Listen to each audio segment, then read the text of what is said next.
Bienvenue dans cet espace de lecture méditative. Ici, il n'y a rien à comprendre, rien à retenir. Laisse simplement les mots te traverser comme on laisse passer le souffle. Offre-toi un temps et un espace où le verbe peut être reçu sans commentaire, sans analyse, comme une pluie fine sur la conscience.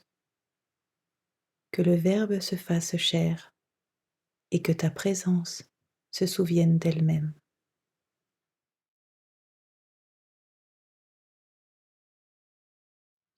La petite cloche d'argent. En ce temps-là, vivait dans la campagne, aux environs d'Edo, un vieux moine d'une grande sagesse.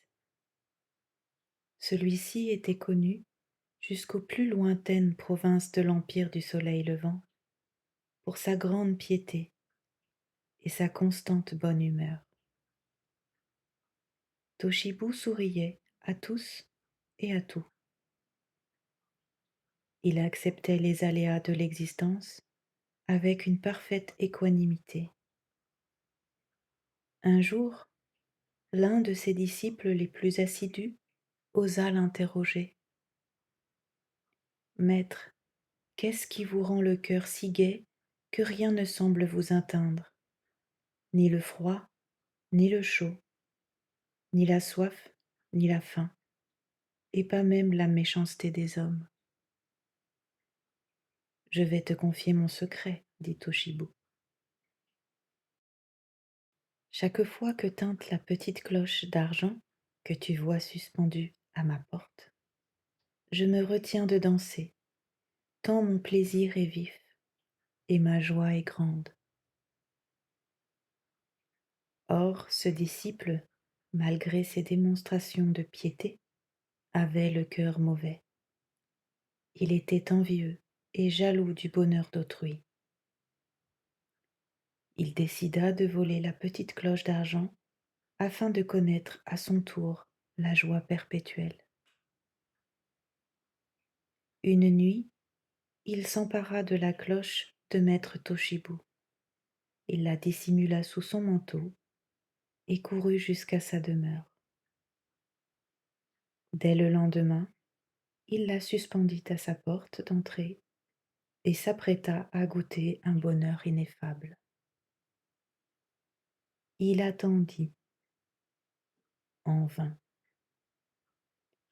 La petite cloche tintinabulait 10 fois par jour sous l'effet du vent ou lorsqu'un visiteur pénétrait dans sa maison. Rien, rien ne se produisait, et le disciple ne ressentait aucune joie. Ce tintement qu'il guettait sans cesse finissait même par l'excéder. Il croyait l'entendre la nuit.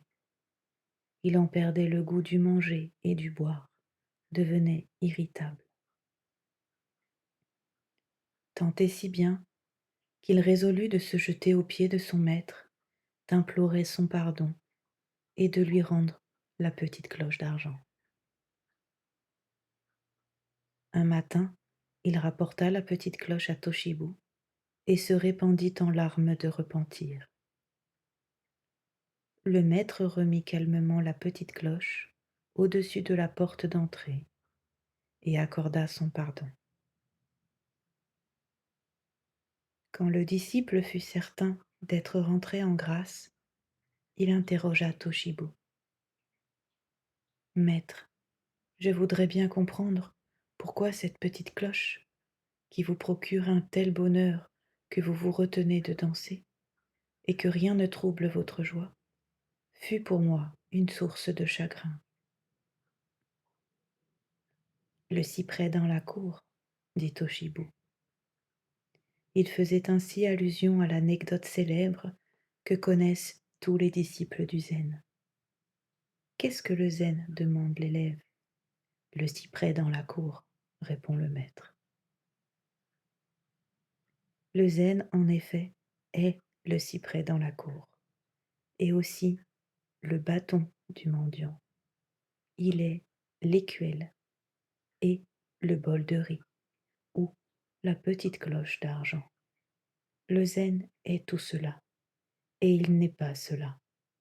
Il est ici et là, et il n'est ni ici ni là. Le zen est une évidence toute simple, immédiate, et il est un mystère impénétrable.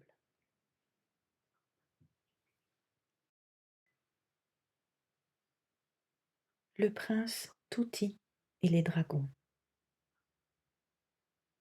Le prince Touti manifesta dès son plus jeune âge une passion immodérée pour les dragons. Il n'aimait que les jouets et les images qui les représentaient. Ses parents, indulgents, tapissèrent sa chambre de tous les dragons imaginables. Des jaunes, des rouges, des blancs. Il ne s'en lassait jamais, et son plus cher confident était un dragon d'étoffe à la gueule faussement menaçante, qui ne quittait jamais ses bras ni son cœur. Devenu adulte et maître de ses biens à la mort de ses parents, il consacra toute sa fortune à s'entourer de dragons. Il fit venir dans sa demeure les peintres les plus réputés et leur ordonna de décorer, selon ses vœux, les planchers, les cloisons, les murs, les plafonds.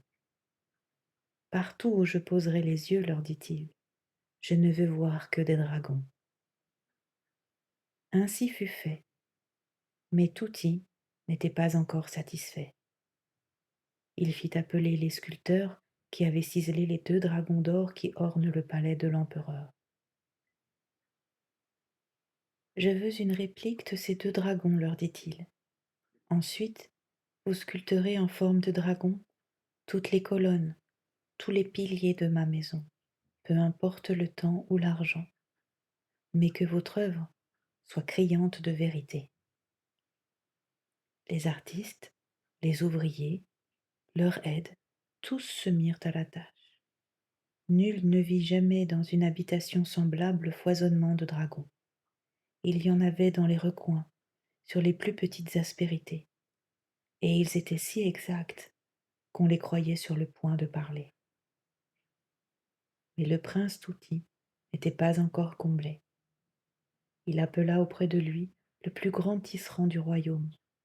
Il lui commanda 7 tentures de soie, 9 tapis de laine représentant des dragons de toutes les couleurs, des jaunes, des rouges, des noirs, des blancs, et même des bleus si rares. Le travail fut exécuté.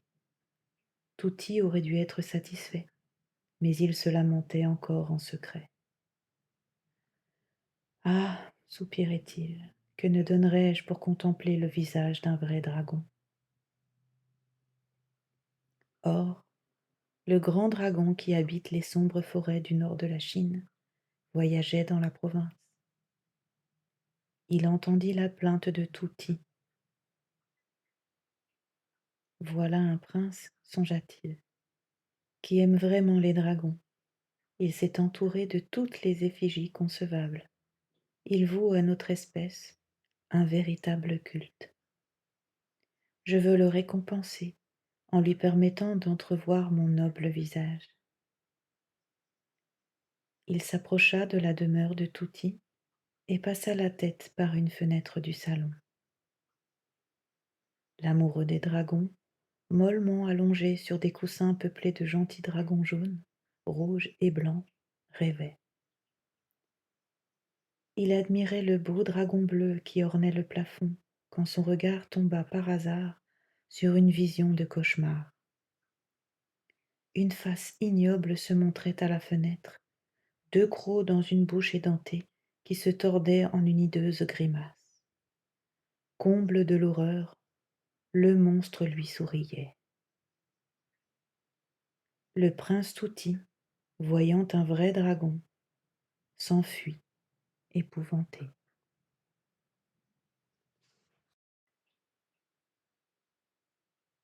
Le royaume des cieux, les lumineuses, s'éveiller à la sagesse éternelle. Quand le sage se retrouve confronté à l'épreuve, lorsque le souffle de l'adversité le frôle, il lève son cœur en gratitude envers la vie, car il comprend que chaque défi est une manifestation de l'amour universel, une main tendue pour l'amendement de son être, un acte de réparation, jamais une punition. La vie, en tant qu'intelligence suprême, émet un chant d'harmonie qui résonne au plus profond de son être. Ainsi, lorsque l'âme aspire à se fondre dans cette essence divine, la vie nous offre ces moments précieux pour purifier notre être, ralentir nos pas, reconsidérer nos habitudes, réévaluer notre nutrition. Chaque épreuve est une occasion promise, une voie d'éveil qui permet de transcender l'ordinaire. Et dans cette quête, l'ennui est écarté, suppléé par le rayonnement de la progression intérieure. Les temps tumultueux, ces tempêtes de l'existence, sont en réalité les précurseurs des aubes resplendissantes.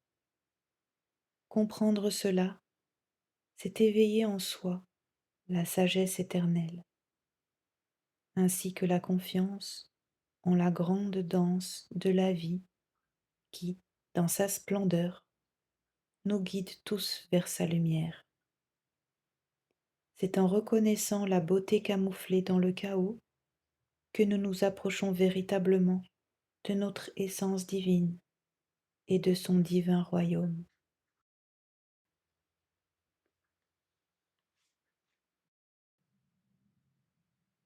L'âme du monde. Notre âme est l'âme du monde.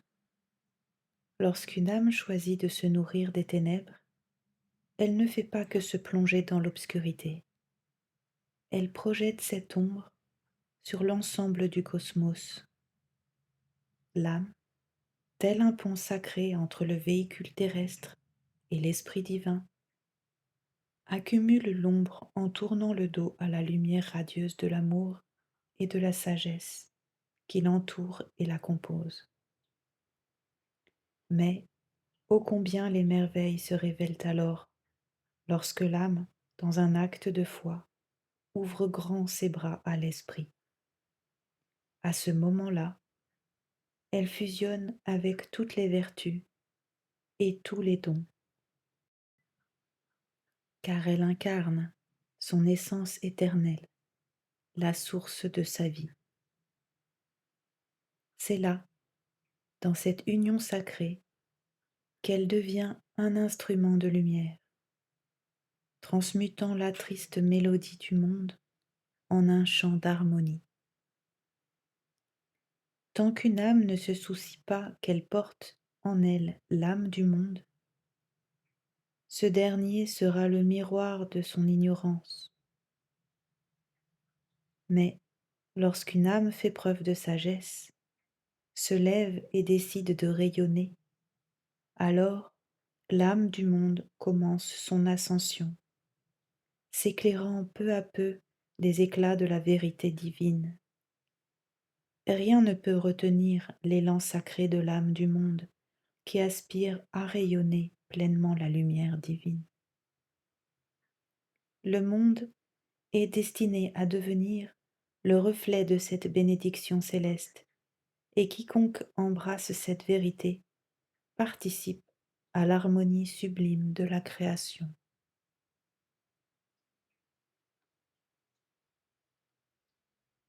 La clarté intérieure est votre véritable savoir. Chercheur de lumière, sache que le véritable savoir ne réside pas dans la multitude des informations, mais dans la clarté que tu établis au plus profond de ton être. Si tu cherches à remettre de l'ordre dans le tumulte de ton âme, alors tu pourras écouter la voix divine qui murmure en toi, éclairant les ténèbres de l'incertitude. Ne te laisse pas submerger par le flot incessant des nouvelles et des événements du monde. car chacun est appelé à plonger en soi, à retrouver cette sagesse intérieure qui transcende le bruit extérieur. L'âme est un sanctuaire où se reflète la vérité de la grande flamme.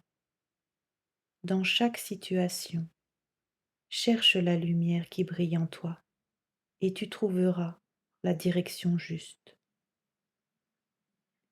Souviens-toi que c'est là, dans la profondeur de ton silence intérieur, que réside le véritable guide. Écoute ton fort intérieur, car il sait ce qui est juste.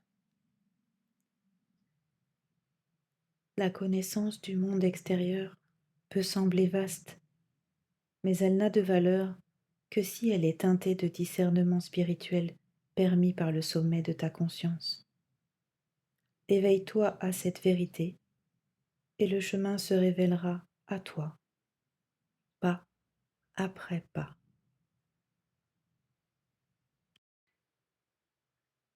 Au cœur de notre essence. Nombreux sont ceux qui errent dans la confusion, croyant que l'amour est une quête lointaine, un idéal à atteindre. Pourtant, il est essentiel de comprendre que l'amour n'est ni une recherche, ni une prétention. Il est l'essence même de notre être. L'âme humaine, dans sa frivolité, s'est prise au jeu des masques, s'efforçant d'endosser le rôle d'un personnage parfait, croyant que l'amour exige de lui un amas d'accomplissement, une conformité à une image idéalisée. Mais, chers amis, laissez-moi vous rappeler que la véritable spiritualité ne se trouve pas dans une série d'injonctions ou de rituels à appliquer, ni dans une doctrine à suivre aveuglément.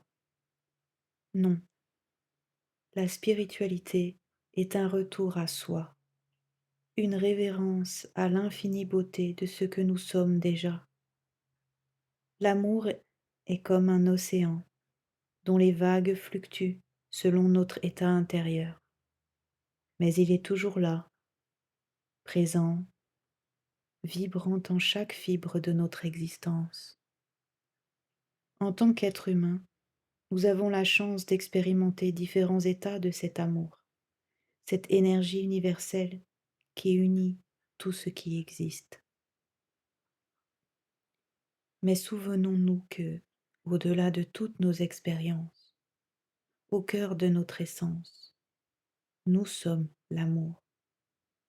Prenez ce savoir avec vous et laissez-le illuminer votre chemin. Respirez-le, vivez-le, car c'est là que réside la véritable spiritualité.